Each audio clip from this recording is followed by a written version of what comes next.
chapter 5, in which we're going to look at your review of literature. And when you start on your research paper, this is the first thing we're going to write. And it's because it's going to take a lot of time. It's probably going to take more time to write than any other section of your research paper. And it also takes a lot of organizational skills. And you're going to have to be able to look at articles and evaluate them kind of like you did with your FRAF and determine if they're viable to be in your literature review. And if you're having any issues finding articles, I would definitely say go meet with our librarian that did the library presentations, and meet Cynthia Henry and ask her to help you find articles that relate to your key terms if you're having issues finding articles that relate, especially peer-reviewed articles. So looking at your review of literature, it looks at key terms, problems, the purpose, and it will be very broad to specific like a funnel. And so you're going to have a logical manner that you go about it on the way that it's assembled, and it needs to be organized from one key term to the next and kind of go very broad to very specific within those. So why do we write a review of literature? Well, first, when you start a review of literature, it helps you organize your thoughts and learn more about your topic.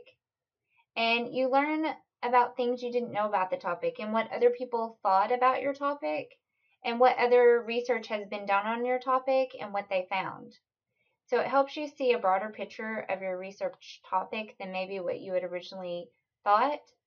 And when you're actually writing a dissertation, you would need to be adding something new to the body of knowledge. So you would write your literature review to say, hey, this is what's been done out here, and this is how I'm changing it up or doing something different to add to research that's been done. With your study, you don't really have to come up with something new. You can just look at someone else's study and do something similar to what they did. It's just really for you to learn the research process. So, writing a review of literature. As we've mentioned, you will have at least 3 key terms, and you're going to use those 3 key terms in your review of literature. So you'll have a paragraph for each of your key terms, and then whenever you're actually going through articles, I've mentioned before, you want to highlight good information and then mark beside where you've highlighted and say which key term that goes to. And you should probably have around 3 to 5 different articles under each key term. You need to at least find someone else who's done something similar to what you're wanting to do and kind of see what their results were and what they found to kind of compare to what you're going to do. So think about your article that you did for the FRAF. In that, it looked at internet retailing, predictors of online purchase intentions, and online shopping attributes. And in their literature review, they first talked about why online retailing is a viable topic to study. Then they talked about what other people have studied when looking at consumer behavior and online shopping. And then they looked at how they plan to use attributes to look at purchase intentions and what variables they're actually going to use for their study. And then they talked about other studies that have done something similar and what attributes they had used and maybe why they were going to change up their attributes. The review of literature makes it easy for the reader to understand why you think your question is credible and worthy of study, and it brings the reader up to date on your problem you're studying, because you're going to go through and kind of say, here's what's been done on my topic, and this is how I'm going to add to what has been done on this topic. So looking at the steps in writing a review of literature, you want to identify the key term. Next, you want to conduct your library search, which we've already done step 1 and step 2. Now you're going to need to read and analyze your articles. And this is where you're going to go through and highlight different pieces that you think relate to your study, that can back up why you're doing your study, make it a viable study, and talk about what others have done that's similar to what you're going to do. So then once you've analyzed all your articles, then you're going to combine and organize the material to make sense and kind of combine them under each key term. And you're going to have an introduction, a section for each key term, and a conclusion. So our first step which we've already done. We've talked about that you could use mind mapping to identify your key terms. We've also talked about that you want to find synonyms of your key terms when you're doing your search engine search. And one thing you can do is you can also look on Google Synonyms and put in one of your key terms. So if one of your key terms was buying behavior, you could put that in and see what it brings up. Things that came up for it were ultimate consumer, or agents or dealers who purchase goods for sale.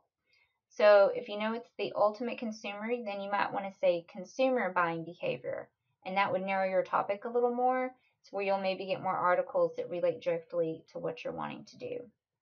And you also want to make sure that when you're looking at terms, use the most current term.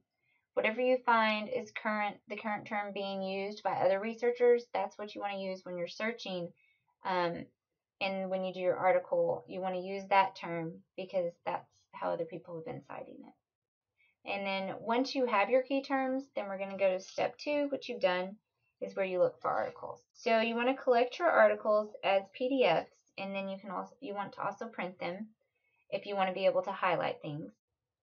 The collection of your articles will also be continuous, just saying that once you find one good article, you can go through and you say, oh, I really like how they did this, or I like how they pulled this from another researcher, and then you can go to their bibliography and then find that other researcher's article and pull it too.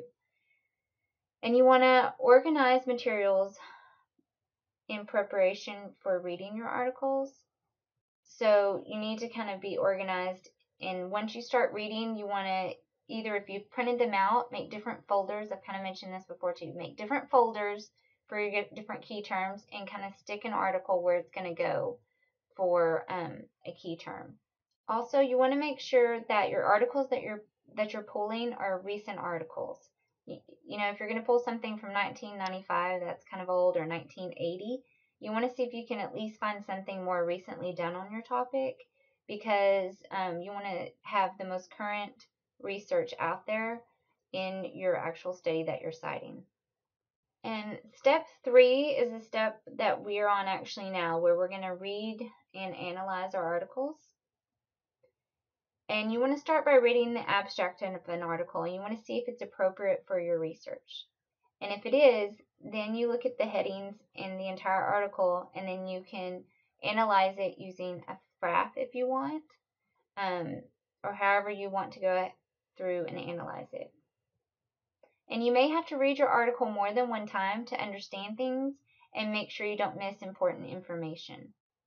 And if you like the article's question, then you want to look at their bibliography to see where they got their questions from that they used in their survey, because they could have pulled that from another researcher. Also, the different variables that they looked at, they could have pulled those from another researcher, because they'll say, we chose to use the attributes of, and they may list 3 attributes, and then they'll say, we chose these attributes from so-and-so study. So that means that they just did what someone else did in their study, which would be the easiest thing for y'all to do.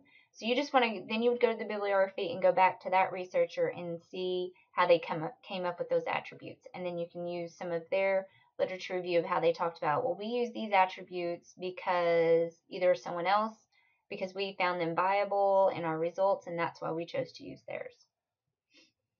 Another thing that's important is you need to include quotation marks on your direct quotes, and you need to use page numbers in a direct quote to refer to the specific parts of the article. So it's important that you want to go ahead and put in your direct quotes now and put in your citation now when you start writing up a review of literature, because if you don't, you're going to forget where it came from and forget where it is. It's kind of a little more work to do it that way, but it's going to be very helpful to do that. And then I would also, when you're putting those quotations in, I would also go ahead and start your bibliography and start putting those articles in, so you already have them in there. And it takes a little more time to do it up front, but it's way less time if you go back than having to go back and try to do it at the very end of your paper. It's going to make it really, really hard to do that. And then the book says step 8 would be to write a summary abstract, but we are not going to focus on those because I think they get really confusing on how to write your review of literature. So this just tells you a little bit about what a summary abstract is, and it just is where you look at the problem, the methods, the results, and the implications and the conclusions of the study. And you could still do a summary abstract, but really what you're wanting to do is you can just highlight those areas and then know that if you're going to say, my study, I chose these 3 attributes because so-and-so found that these 3 attributes were viable when looking at online purchase intentions. You could use a summary abstract for that, but you're not going to actually, the way that they have you write up a summary abstract in the book, that's not how you're going to put it in your paper. So that's why I don't necessarily want you to do summary abstracts, because I think they're going to be confusing when you actually go to write your review of literature. In step 4, you want to combine and organize your information. So this is where you would pull where you've highlighted different areas or where you've done FRAFs and found out the main parts of the research, like the problem, the methods, the results, the implications, and conclusions. And then you want to start grouping your results by key term. So don't necessarily group your abstract summaries, since we're not going to do those. So you just want to start grouping by key term. And you just want to arrange everything and organize by key terms. So you can use file folders and put each article under the key term that it goes with. Or if you don't print your articles, you could just put them in folders on your computer, however you want to go about to organize and keep everything together. A big part of your lit review is just keeping it organized, so you don't lose track of where everything is going. Next is step 5, in which you're going to start writing your review of literature. So first thing we're going to write is the introduction to your review of literature. And under the introduction, you're going to talk about your key terms. You're going to talk about how your topic relates to the purpose of your investigation, and you're going to provide your reader with an overview what is in your literature review. So you want to go through how the process works, where you're going from one key term to the next to get to the final construct or the outcome you're looking for. So it's just a little overview of what you're going to be really talking about in your literature review. So looking at each key term, as we said, you're going to divide each key term into like a major topic that you're going to discuss. And you want to begin with an overview or an introduction of that key term. So you may want to just give a brief history of where that key term came from. Say you're looking at purchase intentions and you see that it originally came from research in psychology, then you would want to, kind of state the first researchers that study purchase intentions were so and so, and their research came from psychology back in the 1950s. Would be kind of an example of how to give a brief history. And you could just stop it at that. And then you would kind of say how the theory has evolved into the retelling and how here are some different studies that have recently been done on purchase intentions. This is what they found. Here's the different constructs that they used. So that's just kind of an example of what you would want to kind of do with that. And then also you can compare other authors' research. So if, say, you found 2 different authors that looked at purchase intentions, but one looked at 3 variables, the other looked at 2 variables or constructs, you could kind of compare that and then say why you decided to either choose 2 or 3. So it's just wanting you to pretty much say what's out there and been done on your topic within your field, and kind of look at like what subjects they used, what constructs they used, and what types of studies they did that was similar to what you're wanting to do. Next are some factors to consider when you're writing your literature review. One very, very important factor is that your paper needs to be an active voice and third person, which is the voice of the document. And y'all are probably used to writing in first person, but you will have to write this in third person. which means that you don't say I found, you want to say the researcher found. Also, if you're being more an active voice, you don't want to use the word that. You want to get to the point quickly with your sentences and cut unnecessary words. So if you look at the example, the first sentence is active. Ben will eat popcorn and watch a movie tomorrow evening. The second sentence is a little more wordy, drawn out. Tomorrow evening, popcorn will be eaten and a movie will be watched by Ben.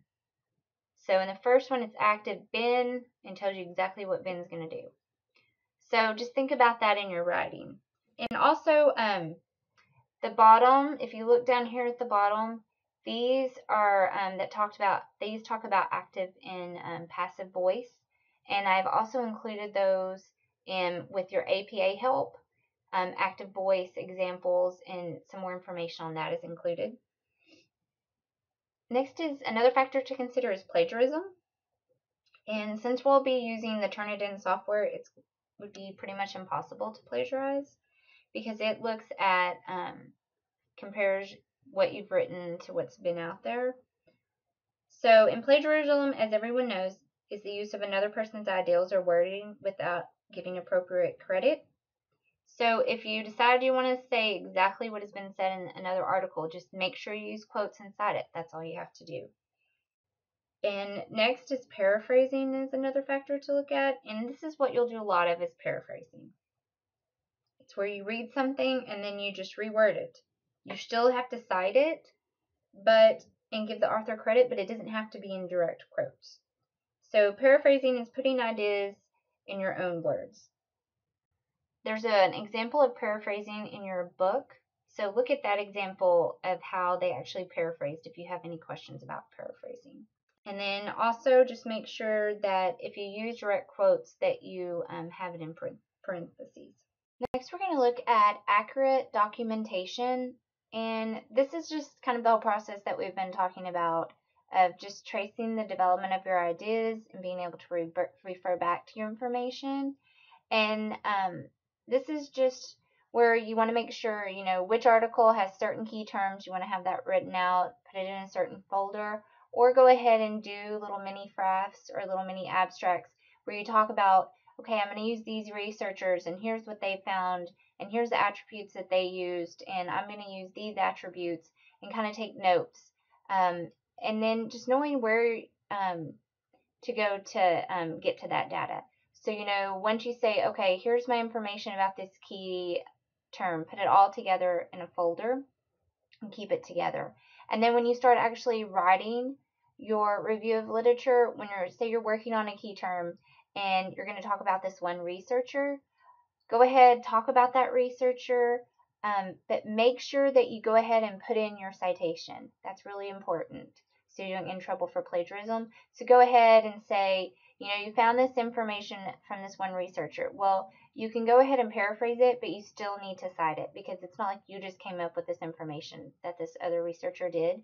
So you want to cite that and go ahead and cite it, and then also go ahead and put it in your bibliography. So you'll already have it in your bibliography. You won't have to go back and find that article to write the bibliography. And go ahead, and if you do a quote citation, make sure you go ahead and put the page number in now because you have to have the page number of where you got it from. And so do that now because it's going to be really, really hard to go back and find where that page number is if you wait till the very end to do it. And it's just going to take a lot of time. So just do it up front. It may seem like it's going to take longer up front, but really it's way less time overall if you'll go ahead and try to take as many notes and organize things in different folders of where they're going to go and where you're going to use it within your lit review.